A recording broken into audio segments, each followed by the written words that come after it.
The people of ancient Palestine, the land of the Bible, lived mostly in cities or towns. The Jerusalem of today gives us a good clue as to what cities of biblical times might have looked like. They were surrounded by immense stone walls and could be entered only through massive, well-guarded gates. Towns were smaller than cities and were without the benefit of great walls to protect them against enemy attack. Bethlehem, the birthplace of our Savior, is a good example of such. Other towns often were no more than a small group of houses and mud huts. Many of them can still be seen today.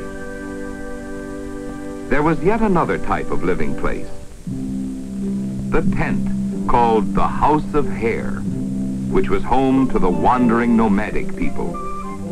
In the land of the Bible today, much of the life and customs followed by the dwellers of cities, towns, and houses of hair has remained practically unchanged since biblical times.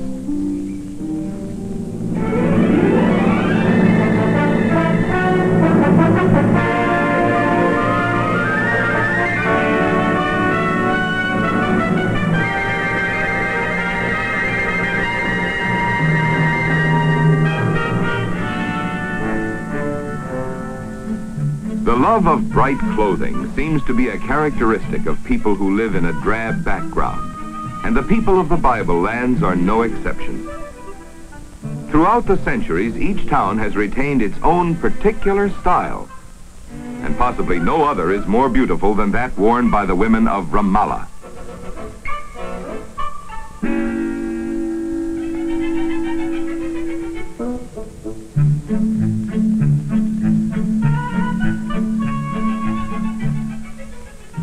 In other towns, too, such colorful garments are a common sight at the well, for it has always been the meeting place for women.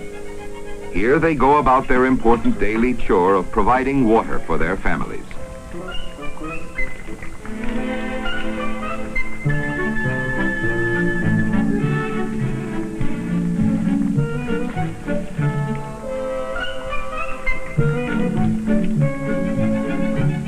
Of all the natural resources in the land of the Bible, none has ever been more precious than water, simply because it is so scarce.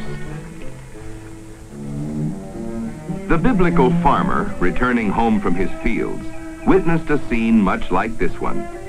His womenfolk preparing vegetables for the evening meal, chatting, possibly talking over the news they heard that afternoon at the well.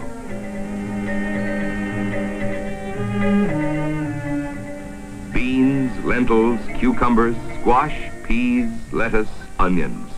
All were grown in the biblical garden and are still being raised today. Man in Palestine has been farming and cultivating his land for almost 10,000 years. During the spring months, the reaping of the grain begins. The farmer grabs a handful of grain, then cuts it with a sickle, an implement so ancient it dates back to prehistoric times. Once the grain is cut, it must be taken to the threshing floor, and most of the time, camels are used for the carrying. At times, the loads they bear are so great, they present the comical appearance of huge bundles of grain walking about on legs.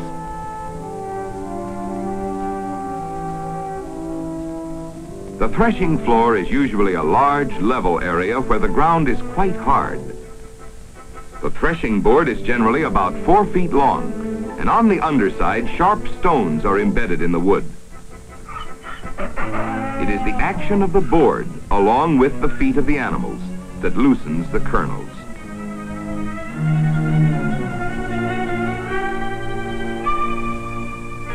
Around and around they go. In biblical times, children considered it great fun to ride the board, and thousands of years later, children of the Bible land still enjoy it. Standing on the sidelines is a substitute waiting to get into action, and a spectator, a little too young to join in the fun.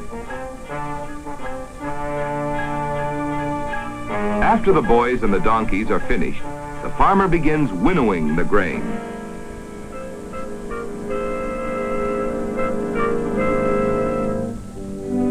As he tosses bunches into the air, the breeze blows away the straw or chaff, letting the heavier kernels of grain fall back to the floor. Later on, it is swept up and put into baskets. From either wheat or barley, bread is made, and there are several favorite ways of baking it. With one, the dough is placed on hot stones in a small oven.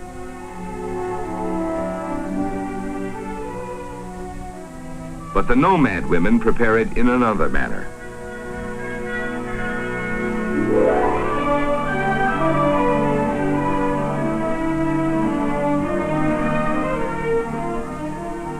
Bread has always been a basic necessity for human existence in the Bible lands, and Christ used it as a symbol when he emphasized our need for bread for the soul as well as bread for the body. Perhaps nothing has changed so little as the life led by the nomad. It remains much as it was during the days of the patriarchs.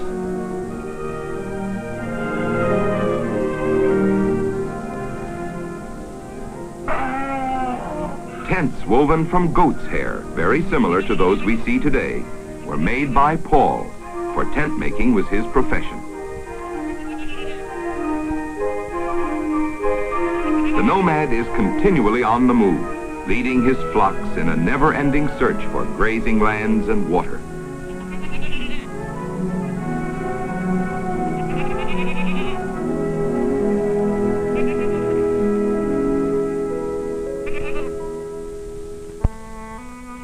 One of the ancient and interesting customs of these desert wanderers is their hospitality towards strangers. A place to sleep, food, and drink. No traveler arriving in their midst need ask for these. Coffee is the beverage served by the nomad of today. After the coffee beans have been roasted in an iron skillet called a mamasa, they are then ground into a powder.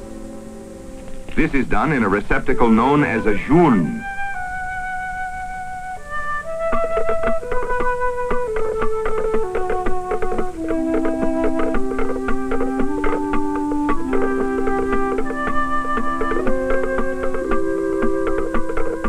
And each man has his own distinctly different rhythmic grinding action.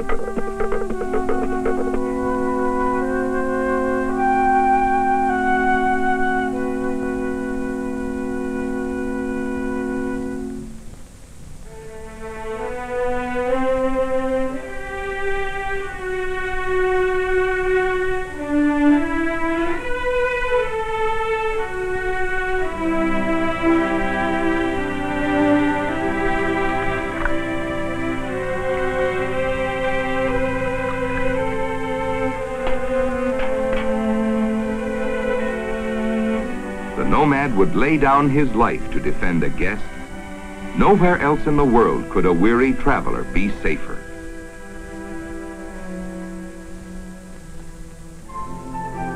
The products of the potter are as important to the people today as they were during biblical times. Excavations in the Bible lands have unearthed countless examples of the potter's art. Some of these pieces date back thousands of years.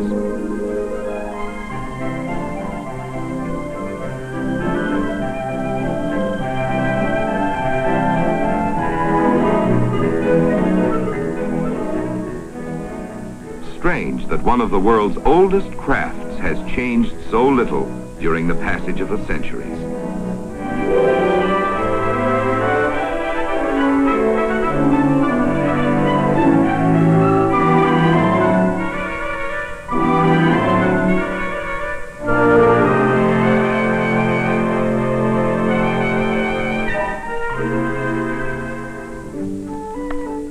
Although most homes are fashioned from either stone or bricks made of clay, the carpenter supplies the doors, window frames, roof beams, and the simple furniture.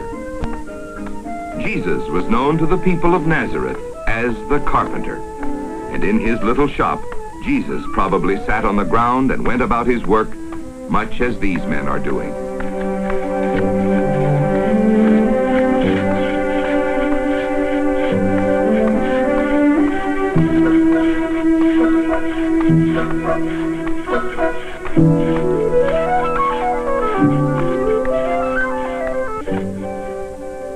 Although the roles of potter and carpenter are performed by men, women too have their age-old handicrafts. One of these is the weaving of colorful baskets and mats. And the material used to make these household items comes from the dense thickets growing along the banks of the Jordan River.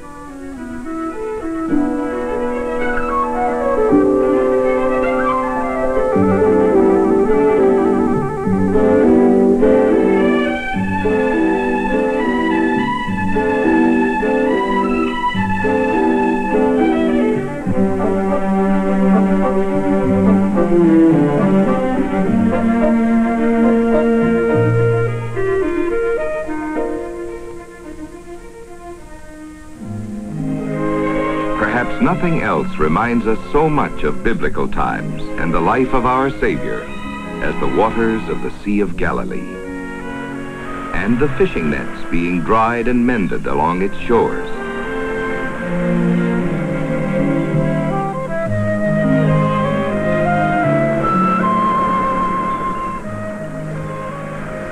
Most of our Lord's disciples came from this region, and 4 of them, Peter, Andrew, James, and John, were fishermen. Today, there are few fishing boats on the sea compared to Jesus' time, and the many towns and villages that dotted the shoreline have disappeared.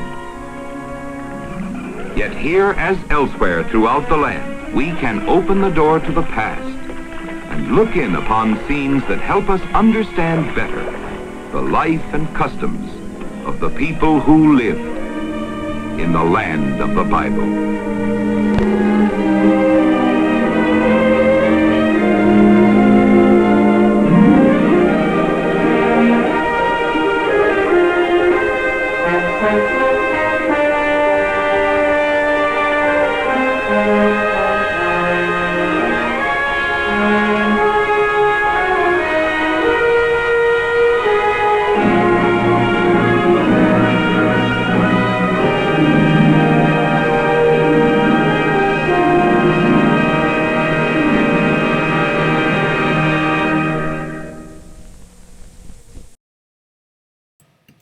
There you go. Family films. I've shown some family films in the past. They tend to be kind of dramatic narratives, and this one was obviously a ethnographic film, kind of showing what it was like during biblical times, although biblical times tend to span a millennium, maybe? I can't remember how long it goes. But, yeah, there you go. Hi, I'm Skip Elsheimer, and welcome to our lunchtime AV Geeks streaming show, where we watch old 16mm educational films. That was probably shown in a church for Sunday school. It's possible it might have made its way into a school, because it's not really espousing a specific religion. It's just talking about biblical times in the Bible. Yeah. Hey, I just wanted to say a real thank you to Griffin Lady and William for buying me coffee. There's a place that you can buy coffee right here. And I needed it this morning. I was, I think I was kind of beat, exhausted, torn down, and coffee boosted me up, part of the coffee generation. This next film is interesting. I like films that are for niche audiences and niche people, and this one is very specific. It's for psychiatrists and people in the mental health field on how to give a very specific test. This is giving the Rorschach test.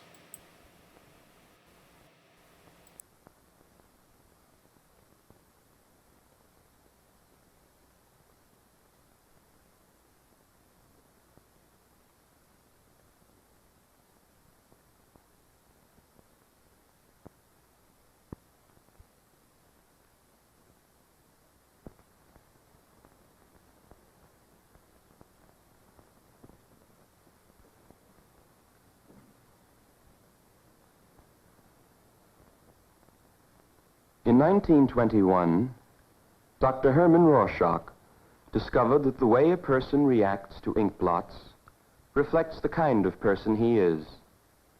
Based upon this discovery, Dr. Rorschach introduced a new method of psychological testing.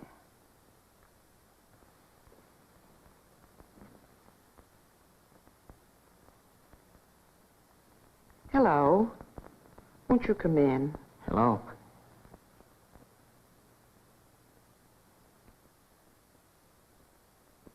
Won't you sit down? Thank you.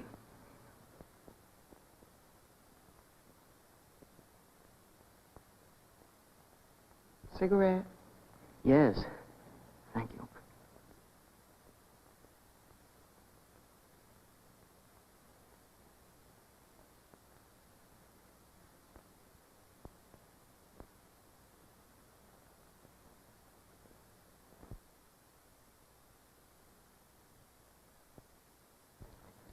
Do you know anything about the Rorschach test? Oh, I saw the cards once. Will it affect my answers? I don't think so. I'm going to show you these ink blots. Tell me what they look like. Tell me everything you see. The administration of the test varies with the subject's age and background. Some must be gently encouraged, and some must be tactfully restrained from talking too much. Well, this might be a bat. A strange kind of bat, though. Is that right? It's fine. There are no right or wrong answers. I guess that's all I can find in this one.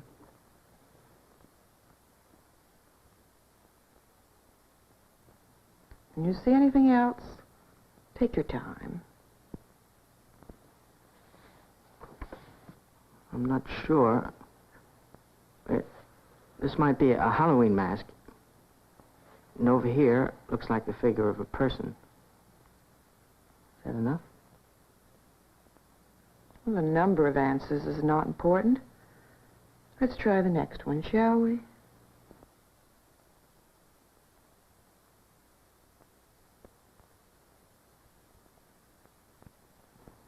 May I turn it around? Yes, if you wish.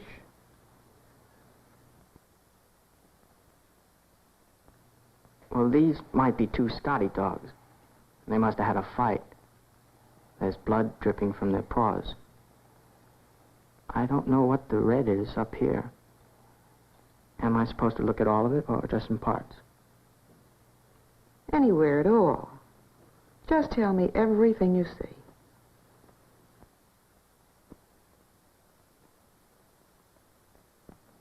I guess that's all.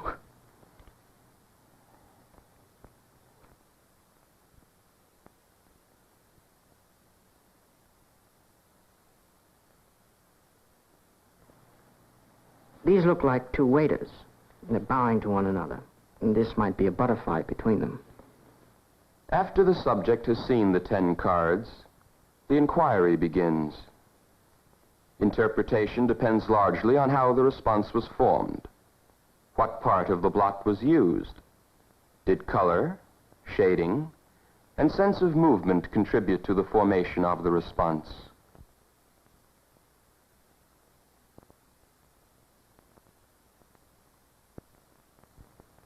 The examiner tries to find out by discreet questioning.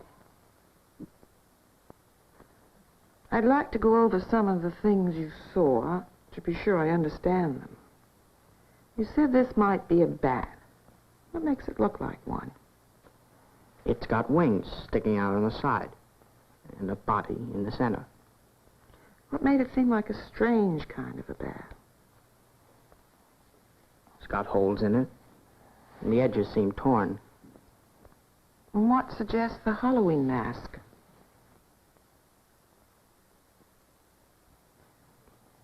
The spaces cut out for the eyes and the mouth. Show me how you see the person. Here she is, right here in the middle. Her hands held up as though she were praying.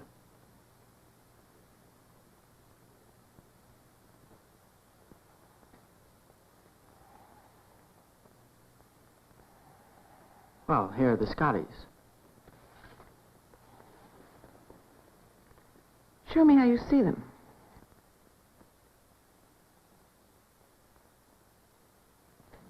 They have their paws together. It's just part of the body. Back part seems to be missing. Any other reason they look like Scotties? Well, they're dark and fuzzy. Their heads are square. They sure do look bloody.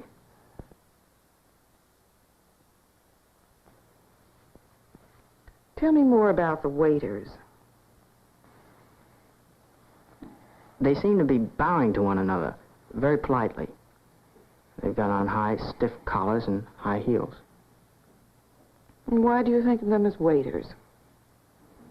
Well, they're in formal dress.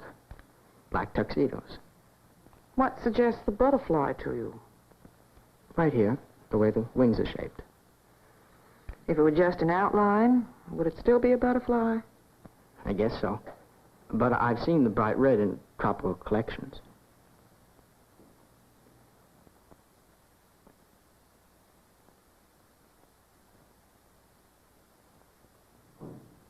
I see something else here now. Looks like two monkeys. They have long tails.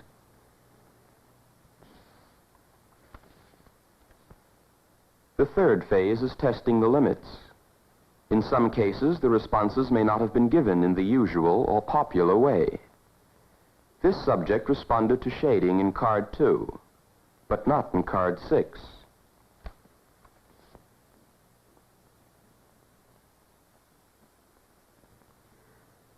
I'm going to give these cards to you again. I would like you to look through them and see if you can find one which may look like either a fur rug or an animal skin.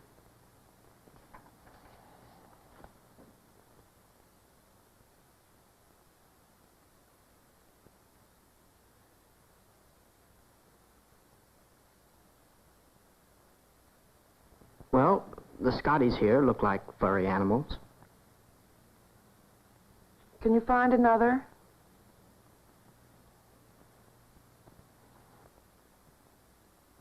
That have the heavier fur.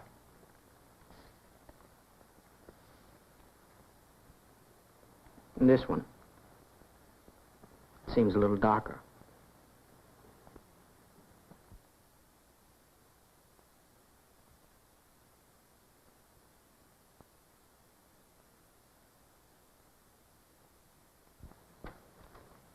That's fine.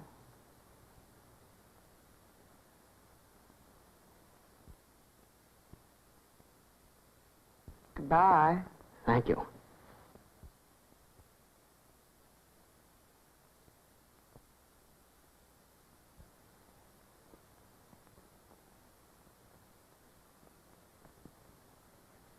You have seen how a Rorschach test is given. Here are some questions to think about. Why does the examiner remain passive during the first part of the test? What is the function of the inquiry? Why did she test the limits? What are your reactions to the giving of the test?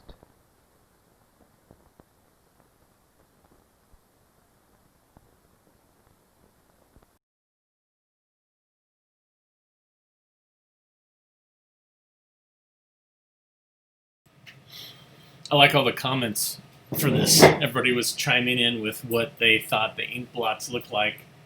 And on YouTube, many of those were flagged for moderation. Oh, YouTube, you are hilarious. I mean, all were innocuous and joking.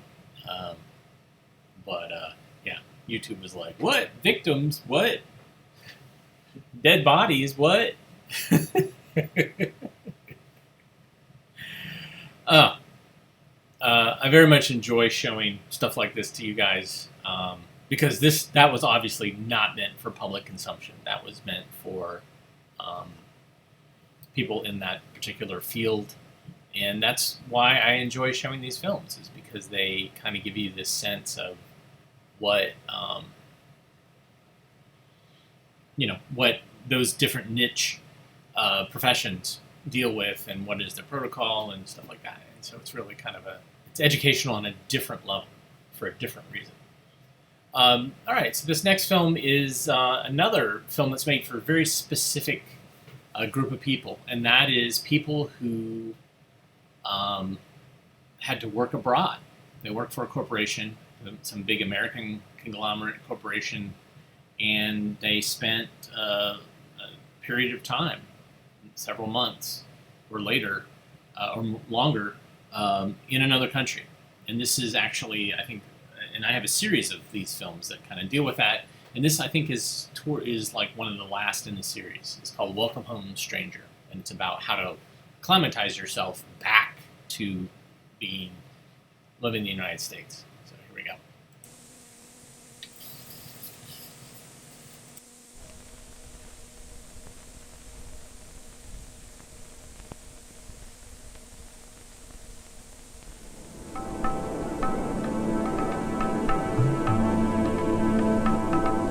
It takes a while to adjust to a foreign country, to make friends, to make a home, to become effective at work.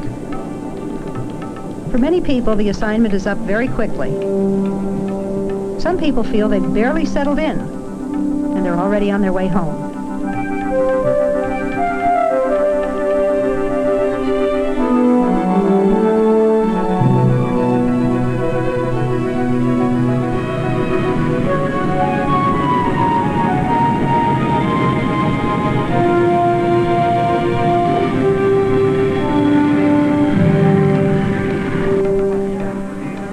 Coming home. There is excitement, but there's also apprehension. You're not the same person you were when you left. Your values have changed. You have a new perspective on the world and on your country. Will there be a place for you in your company? Will your friends still be there? What about home? Will it be the same as when you left? Coming back was a far worse culture shock than going. Very, very hard. Much harder to come back than it was to go over. Traumatic to come back. We're not prepared to have difficulty coming back to our own culture. We've learned, or most people do learn, before they go out overseas, something about the new place, and they expect it to be difficult. When they come back, they've been separated from things that have gone on. It's hard to make friends. It's hard to break in. It was hard to come back, and this was a surprise to me. You miss a great deal of what you've become accustomed to. I mean, your normal experiences now include a large element of the foreign.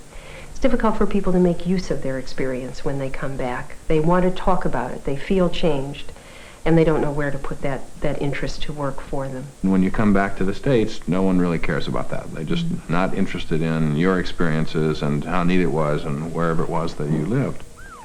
People didn't know what to do with us. Had we said we were moving from Fresno to the Bay Area, people could have dealt with that. Oh, my Aunt Sally lives in Fresno. You came from Tokyo?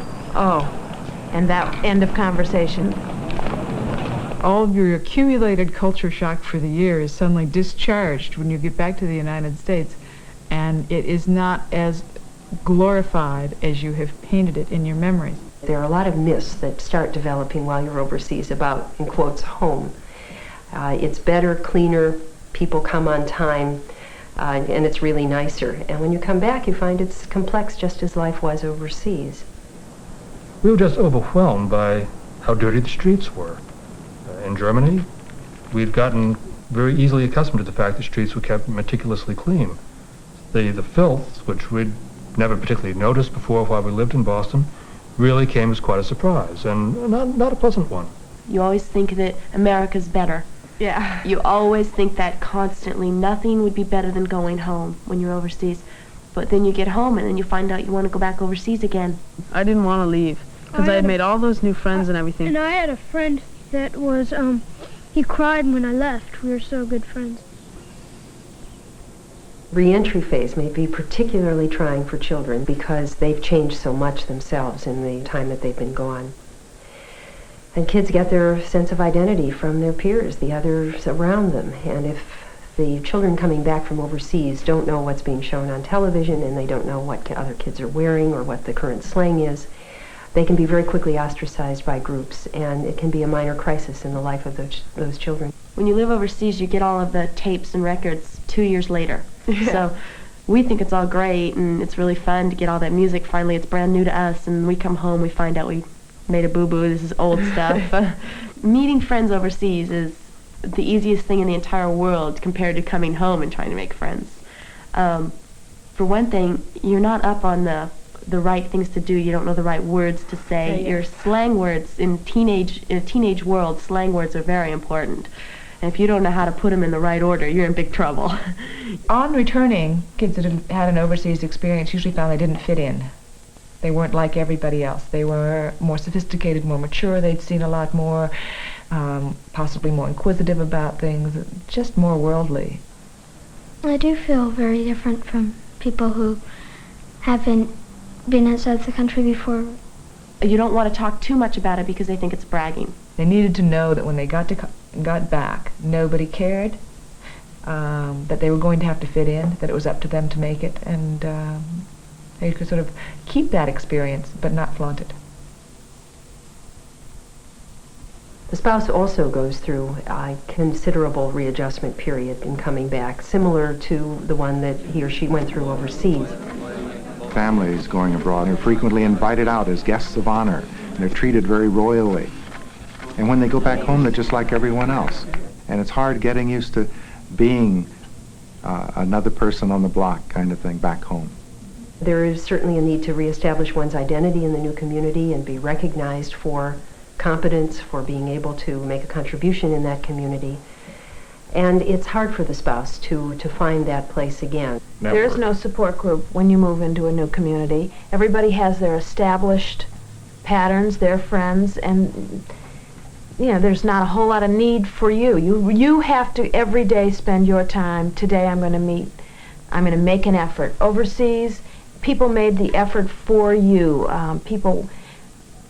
Everybody could remember being new and the struggles, and so everybody was more than helpful. And the other thing is the paychecks. And that sometimes that's a shock, because when naturally you're getting your, what are they called, all these little... Well, you get subsidies. You get your housing subsidized. Your schooling, children go to a good school. Mm-hmm. All their schooling gets paid. You perhaps get a cost of living allowance when you're down there. So all of a sudden, your salary may be doubled perhaps from your base salary you get back in the United States. You come back here and it's halved, and you get a hell of a shock. Just as the move overseas challenges individuals in a family differently, so the move back does. The employee may return to an organization that doesn't make use of what he or she has learned and done overseas. Oftentimes there's not a meaningful place of assignment in the home company when the person returns. They're not sure quite what to do with them. They don't understand the skills that the working spouse is coming back with, and so they're not sure how to use that working spouse. When you re-enter, people kind of have to learn to know you a little bit. They have to understand that, yeah, you've been out there for 5 or 6 years. You're kind of frightening to them. Overseas, you've been a really big fish, and you've had a lot of responsibilities, supervising a lot of people, making a lot of decisions for the offices. But when you come home, you find it very frustrating that you can't make the decisions you used to make, and you have to rely on other people's information and insights as well. This is still the home office, and this is where the really big business decisions are made. This is where the action is. I have a very good friend who's just come in, and he just can't understand how come he still doesn't have his private office set up. And he's having a struggle with it, but he's having a struggle with a lot of things. And you're trying to re-enter the job market at the same time, with the same company he's worked for 10 years. And people have forgotten him. Preparing for re-entry is a little bit like preparing for old age. You don't start when you're 70. You start before you reach that point, and the preparation for re-entry should be part of the whole cycle of moving overseas. At the time that an individual leaves the United States to go overseas, that's when you start thinking about coming back. Say goodbye to the important people here and not lead them to expect that we're going to be back, next week or something. It's a long time, and they're going to change, we're going to change, So we're not promising things we can't live up to, which then they resent and we pay for when we get home. Before you go overseas, one of the things that you as an employee should do is to find a godfather, a mentor, who will look out for your interests while you're overseas, will make sure that you're kept abreast of changes in the corporate structure, will make sure that your name pops up periodically in discussions. Hey, just had a letter from Joe, and he's doing marvelously in Timbuktu. We should think about him in a couple of years. Insist that you have with you abroad excellent means of communicating with people back home, both in the home office and socially, so that you can continue to get reports, continue to get information of what's happening back home. And you need to have a way that you continually have your input into the political arena within the organization. While we're overseas, a number of things we can do. First, be conscious of the ways in which we are changing. Our behavior, the way we see ourselves in the world, our attitudes. And keep the people back home, people important to us, up to date on our thinking, feeling as we're going through it. Keep them in touch with us. But also ask them about their lives, stay in touch with them, because they too are going through important changes. One of the bits of order I insisted of myself was to write 2 letters a week. One to my office, which gave the official version of what was going on, and one to perhaps 15, 20 members of my family, which gave the completely unvarnished, candid version with all the pluses and minuses. Present the successes that I'm having over here and the things that I'm learning. Here are the new skills I've got. Here's some new insight I've gained by being abroad. Then it's those kinds of informations that might serve to help people back home understand what a tremendous resource this person's going to be when they come back. Be very careful in some of your financial planning not to overload yourself. So if you came in and didn't have the position you thought you were going to have, that you were financially overextended. I've seen that happen. Find out within the direct time period before one comes back what it is you should know about. What is the price of real estate? Where am I going to live? Where am I going to put my child in school? What is the job market for the spouse looking like right now? Doesn't mean that you really do that much about it, but you start getting the information together. Just before coming back, again, say goodbye to your local friends, because if you have adapted to the culture and really been effective, you will have people to say goodbye to again. An international life is one of constant hellos and goodbyes.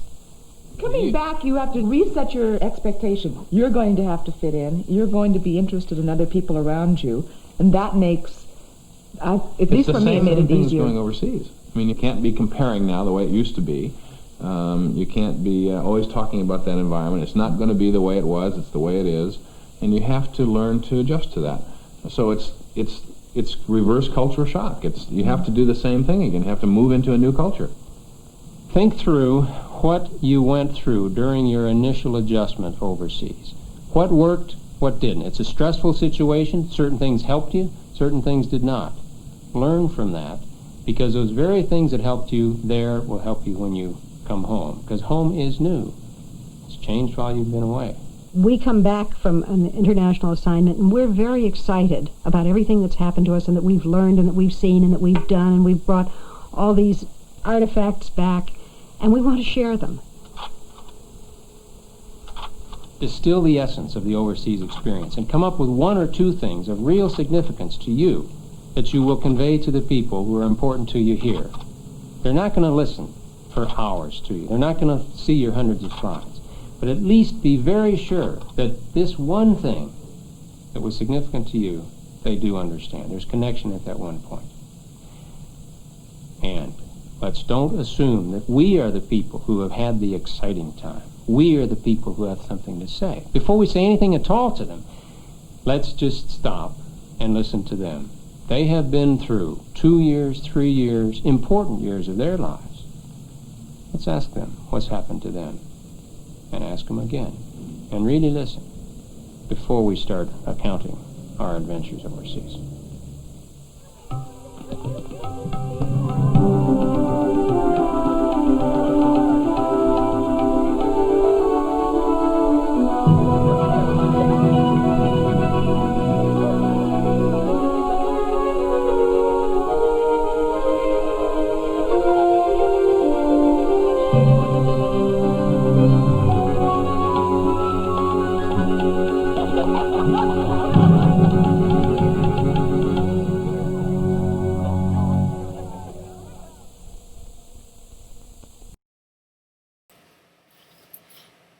So basically, this is a film to say, stop talking about how things were different when you were on your trip. We're sick of it. Well, in Germany, the streets are so much cleaner. 83, man. That's so great.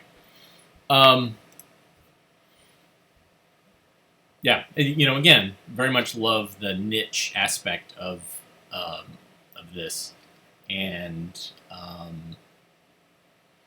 it's such a specific group of people and specific situation, and we learn from it. So this next film is, this is a really weird film. So I have lots of drug films, and this one was made by Lockheed Aviation. And I think it was part of a training series for management on about drugs.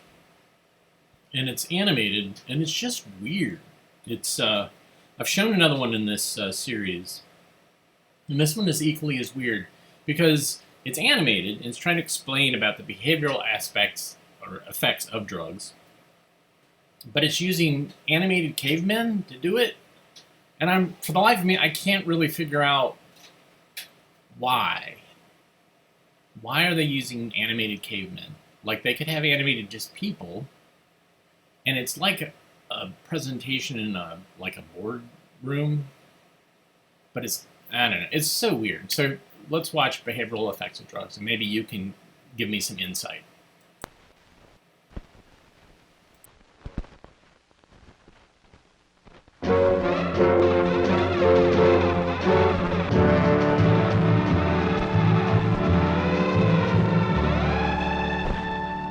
You managers know that drugs can change behavior in these ways. Drugs can increase activity. Drugs can decrease activity. Drugs can cause people to hear, feel, or see things that really do not exist. A drug may affect all people in at least one of these three ways. This is called the general behavioral effect of drugs. However, the same drug can affect different people in different ways.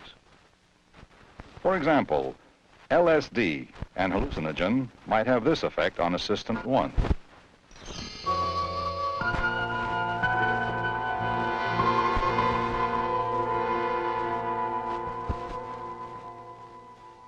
Or the same LSD might affect another person, Assistant 2, in this way.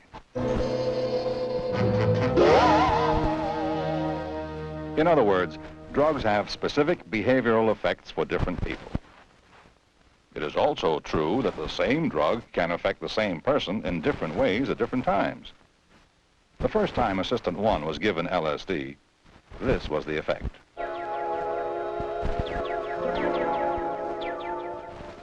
The second time Assistant 1 was given LSD, this was the effect.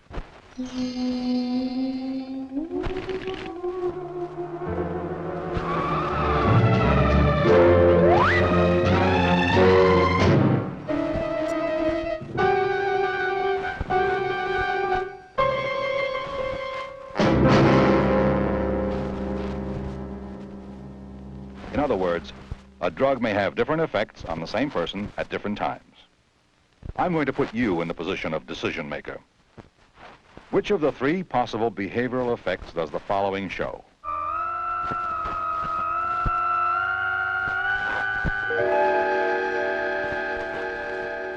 The effect of the drug taken by my assistants was a general behavioral effect.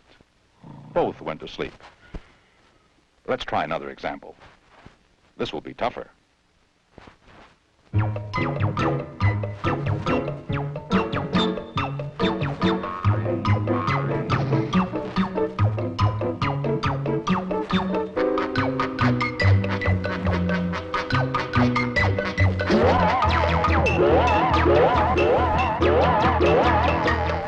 Right. That was an example of how the same drug can have a different effect on the same person at different times.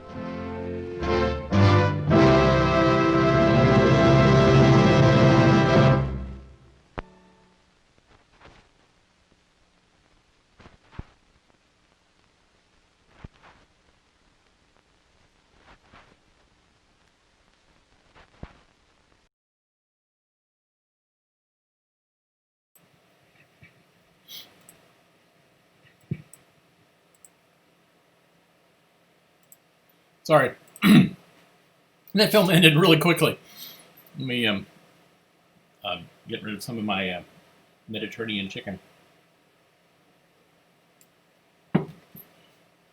So everybody's saying, like, the Flintstones. And I agree. The Flintstones were around that time. But what is going on?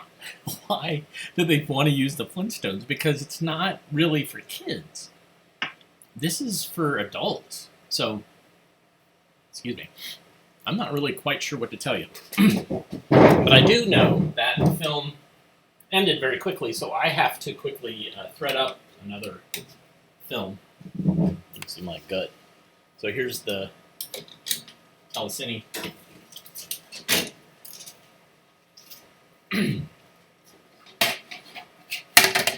All right.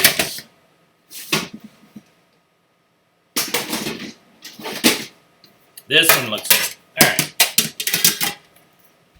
So I periodically go to the archive and pull some films, and this one is pretty great.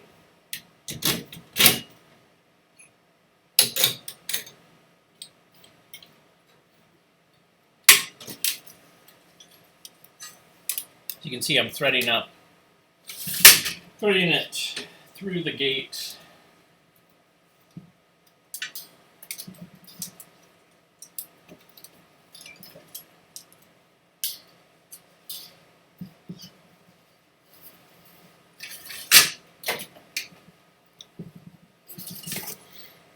And this film is called the Young Entrepreneur Program.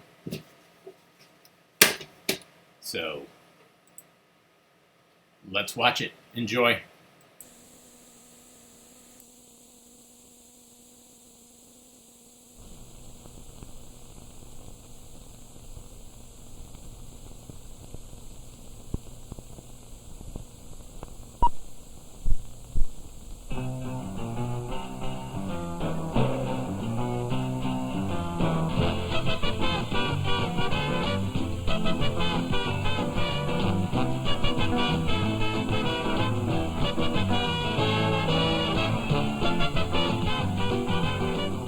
Several years ago, a young man from Hamilton, Ohio, wrote me and told me about a lawn maintenance business which he had established using Toro equipment. He suggested that Toro really ought to consider extending this kind of a program across the country to other teenagers. And out of this really became the seed of the Toro's Young Entrepreneur Program. It's a program that's now entering its third year. The name Young Entrepreneur is somewhat cumbersome, but it really is descriptive of what we're trying to do with the program. For the purpose of the Young Entrepreneur Program is to give teenagers an opportunity to get work in the summer, which has sometimes been difficult in recent periods. The program is a joint effort, really, by Toro, its distributors, and in many cases its own dealers. But through that joint effort, why we feel that we're making a contribution in a way that's consistent with our business, and we're terribly encouraged about the future of the Toro Young Entrepreneur Program across the country. Okay, before we go any further, I want to pass out Toro's booklet on lawn maintenance program for teenagers. Let's just pass this around. There is no charge at all for any aspect of the program. The student who enrolls in the program goes to classes that are sponsored by Toro at no charge to himself. He receives materials and instructions on how to use the equipment, how to set up the business at no charge to himself. And the main thing that he has to put forward is effort and dedication to the program. In designing the program, it's been very important to us that the program be open to all people who would like to become involved in it. The only restrictions that we have are that we do require that the teenagers be in the 14-year-old to 18-year-old category. Part of the reason for that is that we are concerned with the ability of a teenager to operate the equipment, so we have found through experience that 14 to 18 years is a very good age range in which to have the program. Let's take a look at Toro's booklet on the lawn maintenance program for teenagers. In this booklet, you're going to find the curriculum that was used in setting up the Young Entrepreneur Program was very carefully thought out and researched, both by people within Toro, but also by using outside resources. It essentially divides into three basic areas. Safety, which is a major consideration in any program of this nature. Second area is how to go about setting up the business. And the third area is the technology of maintaining lawns and lawn equipment. A very important ingredient in the total curriculum of training that the young entrepreneur gets involves safety. And our safety courses, the aspect of the course dealing with safety, really relates to the individual, to the operator, to the young entrepreneur, and then secondly to the lawn itself, and thirdly to the equipment. And these three ingredients together are what are terribly important for the young entrepreneur to understand as he approaches safe operating practices in the course of his business. I want to talk to you about some of the safety features that Toro's built into this machine. But before we start taking anything off of here, I want you to remember to always turn off this machine before you do anything with it. Before you remove this bag, before you clean it, always turn off the machine and pull that spark plug wire. Toro has long been concerned with safety, not only for the operator, but also for bystanders in the design of its equipment. And we believe that we have taken a leadership position within the industry, but by the same token, safety really relates to how the machine is used and how it's cared for by the operator himself. So we have stressed safety in all of our training, and thus far we have found that the students are extremely receptive to it and very respectful of both the issue and the equipment. Another aspect of the training which the young entrepreneur gets involves how do you go about setting up your business. It entails some training in salesmanship.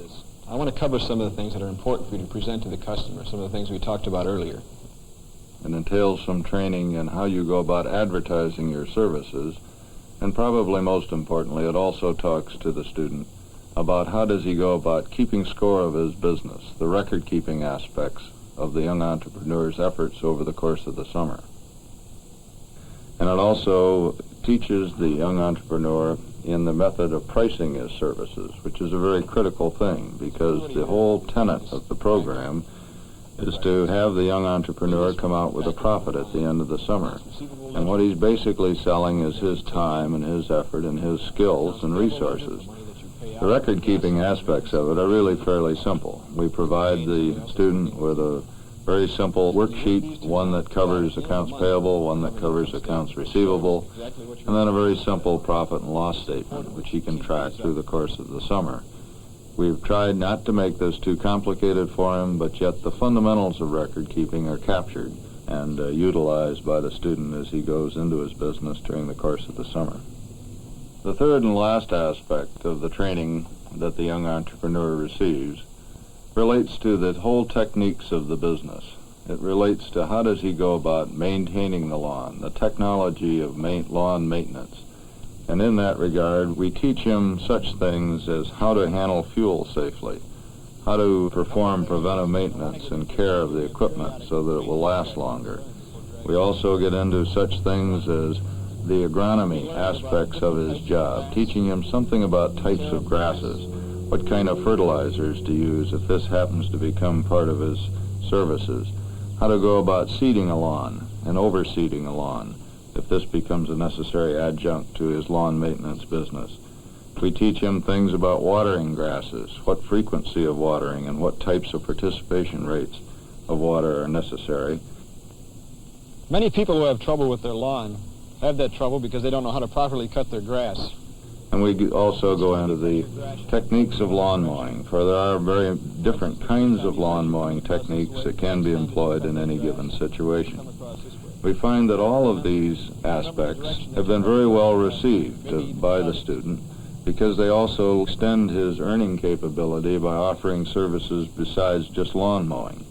And in many of the instances, the young entrepreneurs, they have gone into such things as trimming and edging, watering, they've gone into flower garden care, cleaning eaves, washing windows, and a whole variety of services which one wouldn't necessarily expect would initially be part of a lawn mowing business, but are very natural offshoots of that business because He is a young entrepreneur, and he ought to go about running his business in an entrepreneurial, aggressive fashion.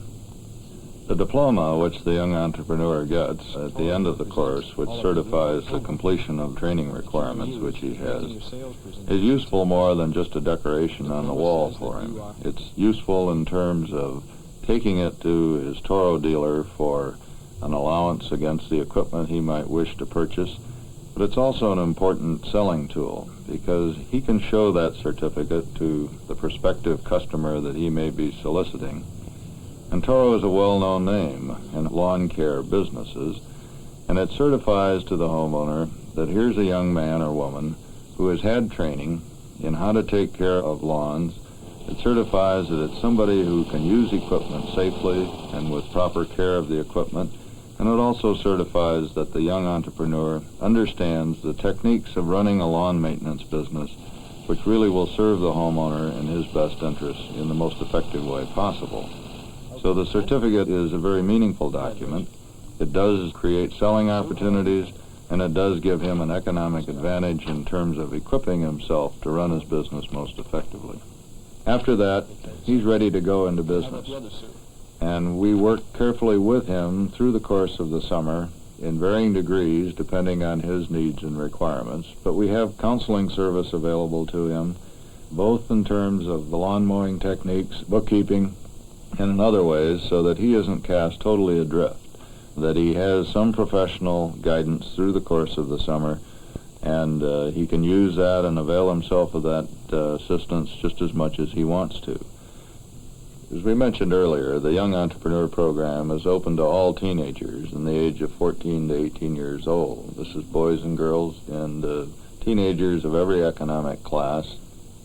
And we found that in all of our cases, in the early stages of introducing the Young Entrepreneur Program, which now has included well over 300 students, that have a uniform interest in making money. And it's terribly difficult today for teenagers to find jobs in the economy the way it's presently postured. Their reasons for wanting to make money vary broadly, as they do in the interest range that all teenagers have at this time.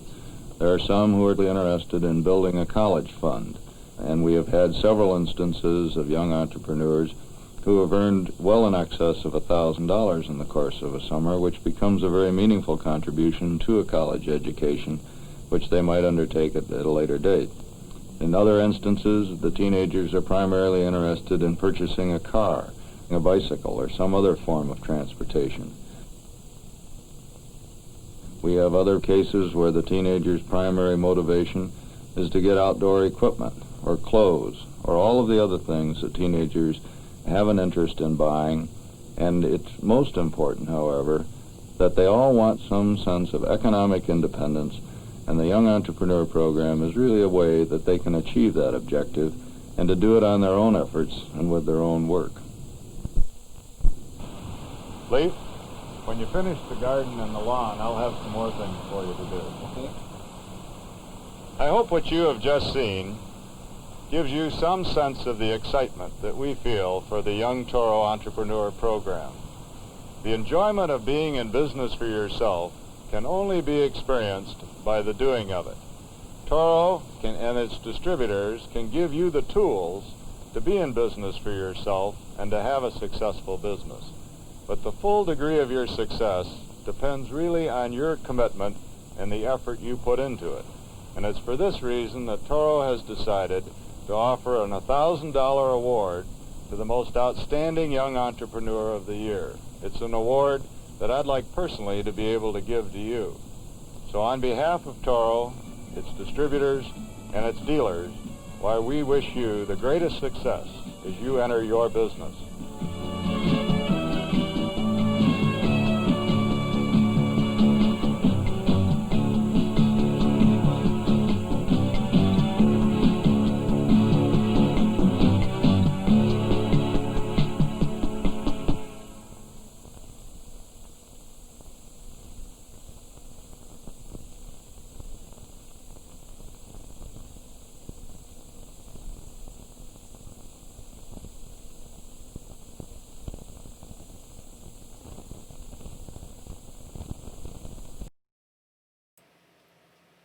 the Toro lawnmower, and the drone, you guys called it. It's, this was made to be shown to teenagers, and I'm sure that they'd be like, I mean, it's not a bad idea. It certainly is installing a sense of a brand and getting kids to invest in this brand, and making some money, which is great. But, man, they could have used somebody else describing this, like maybe another teenager who could talk about how great it is to participate in this program. Yikes. All right. This next film is made by ABC, and it was a program that was probably made because of complaints about violence on television, specifically ABC programming.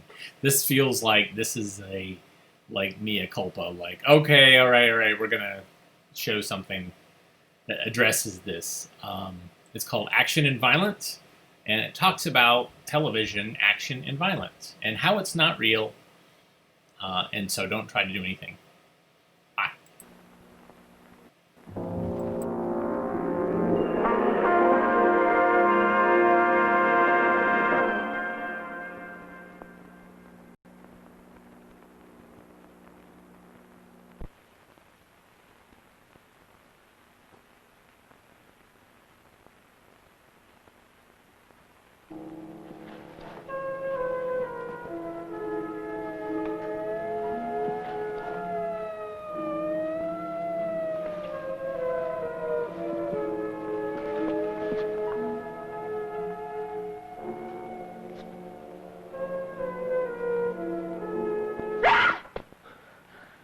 You frightened me.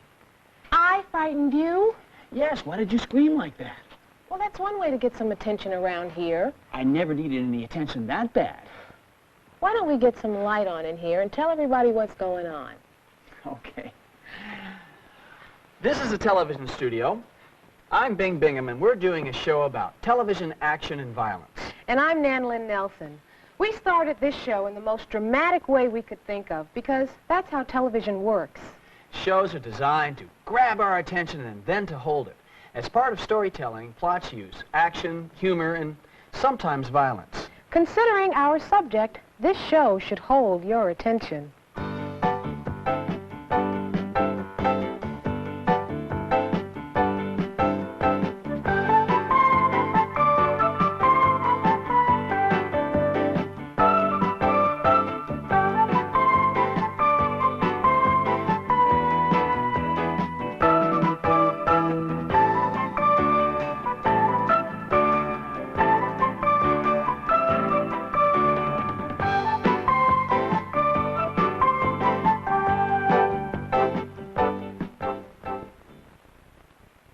One way or another, most television programs open with an attention grabber. It's a way of getting you interested fast and keeping you tuned in. There's a lot of competition for your attention in television land. There are so many channels, and they all want you to stay tuned. Well, that's the job of a broadcaster. It's okay, but we have to understand what's going on.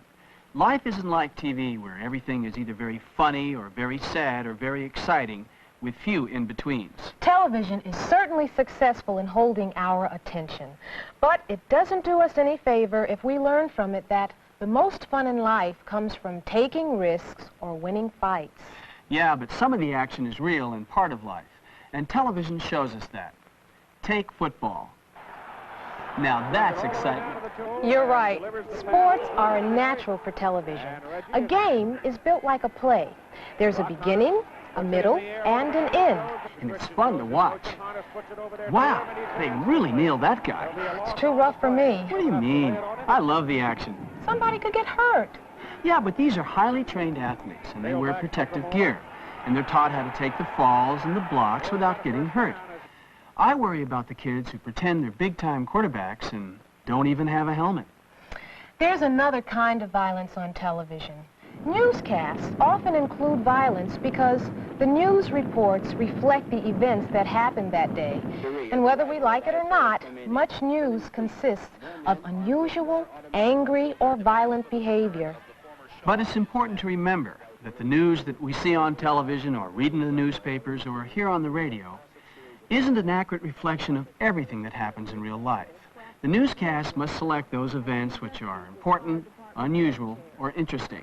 You'll never see a newscast report that breakfast in your house was fun this morning or that your dad took you and your friends to the movies. These events are just too ordinary to be called news, even though they happen far more often than a plane crash or a gun shooting. There are many kinds of action and adventure shows on TV, and many of them have violent scenes. But the kind of violence we see on make-believe programs is different from the violence we see on the news. We know that it's not real. I'm a gun for hire. I'm a black belt and my hands are a lethal weapon. I can turn into a monster and defeat all attackers.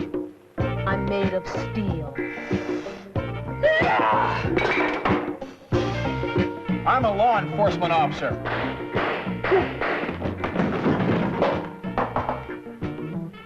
But sometimes I think I'm a target and people want me for practice. Prepare to defend yourself. Hey, wait a minute. Why pick on me? I'm just a pussycat. I thought you were a tiger. Take this. Oh, oof. And that. Oof. And this. Oh. Well, this is a show about television, so we had to have a fight. Can I get up now? I'm not really hurt. Actors in television fights don't get hurt because the fights are carefully rehearsed. Now, let's go over that fight slowly. First of all, the most important thing when you're staging a television fight are the camera angles and the actors' reactions. Now, from this camera angle, you'll be able to see that Nan's hands don't ever touch me. You ready, Nan? Mm-hmm. Here we go. 1, 2, 3.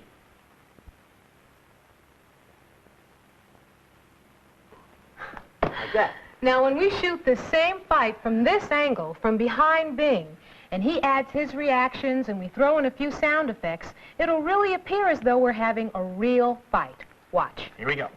Okay. 2. Oh. 3. Oh.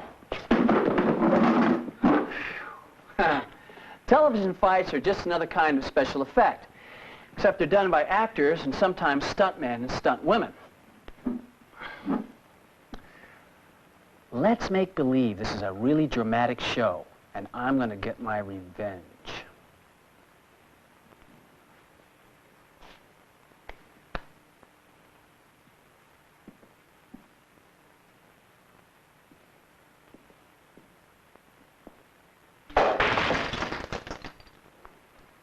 Oh, he's so sweet. Always giving me flowers. I bet you're wondering why I didn't knock Nan out. Well, I used what we call a breakaway pot. Now, here's a breakaway bottle. Watch.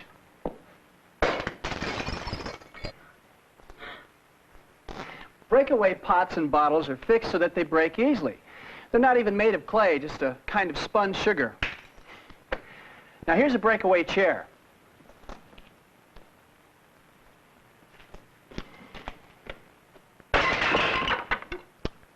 Wouldn't want one of those in my living room. All fights on television are staged and rehearsed. And when people are hit with something, it's usually light as a feather. Now, if this were a cartoon, my head would be split in half, and I would be talking to you from both sides of my mouth. We laugh at the darndest things when they happen in cartoons. But did you ever notice how quickly cartoon characters recover? It only takes cartoon characters a few seconds to bounce back from what for us would be the most horrible accidents. We almost never see the results of violence in cartoons or in real action television programs. Well, that's because the action takes place in a play world of entertainment. We should never confuse the pretend violence we see on television programs with the real pain, injury, and sorrow that violent behavior can cause in real life. We should point out that dramatic shows and comedies on television often show us how people solve problems without fist or guns. Yes, of course, and many important plays have been written about violent conflicts, but most of the time the writer lets us know that violence hurts and people are the losers. We can even learn how to solve problems by watching television. Yeah, and sometimes those solutions start with words like, I'm sorry.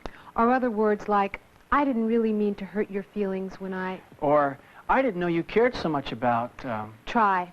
I'm sorry I upset you. I really want to be your friend. Folks, it's the let's try to avoid a fight and make friends game. Can we find a way to be friends? I mean, it's silly for us to be fighting all the time. Gee, you know, I'm really sensitive about certain things. I made a mistake. I'm sorry. I like the sound of that one. Usually the simplest, most honest statement of how you feel is the best. People do disagree and quarrel. Sometimes even best friends get into arguments, and that's okay. You need to be able to disagree with people. But we don't go around clunking people we disagree with on the head. It may seem funny or exciting, or it might even tickle your interest. But the television action way of solving problems is not the way most people in real life solve theirs. In our everyday world, the people who solve problems with guns and fists and reckless driving end up in prisons or in hospitals. And that's not for me. Or me either. Living in the real world is too much fun. And so is watching television. If you use your head. Bye now.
Did you see the weird, so it was Yale University that owned the copyright for this, although it was obvious it was using, it seemed like, yeah, I'm not sure. Anyways, ABC paid for it and ABC distributed it and probably showed it. But did you see the weird Roman numerals at the end? So let's see if I can do this. It's funny, the one thing I tell interns is when they work for AV Geeks, the one thing that they will learn is Roman numerals. And so this is what the copyright was. And so what they did is kind of interesting. I saw it a little bit in the 2000s, I think. But so what they did is, you know, MCM, so that's 1,000, then it's another 1,000 minus 100, then it's C, which is another 100, minus 20, so it's 1980. I've never seen anybody else do that. That's a really weird way. I saw occasionally they would do it in the 90s. They would do that, but never in the 80s. It's such a weird thing. So I wish I actually had an educational film about Roman numerals. I should look and see if I do. I have one probably about numbers and counting and numerals and things like that. So yeah, a good tutorial. Thanks everybody for tuning in today. Wow, we had a wide variety of different things we learned about, which makes me very happy to see all the different intended populations for all of these different films. We're kind of bouncing all over the place. Thanks again also for coffee That's very much appreciated. And thank you for liking us and subscribing. Those are ways that somehow feed the YouTube algorithm. I don't know what that means. I really have no idea. And Facebook, the same thing. It's like, wow, people like this, so maybe we should bounce it up further. I don't know. So I just realized the date is set wrong. So it's not the 25th, it's 26th. But I will see you again tomorrow. Everybody have a good rest of the day. And I've been sharing this and talking about this a lot, but this is Inside of a Can. Please rewind and love each other. Peace sign, and then a smiley face with long eyelashes. So see you again tomorrow.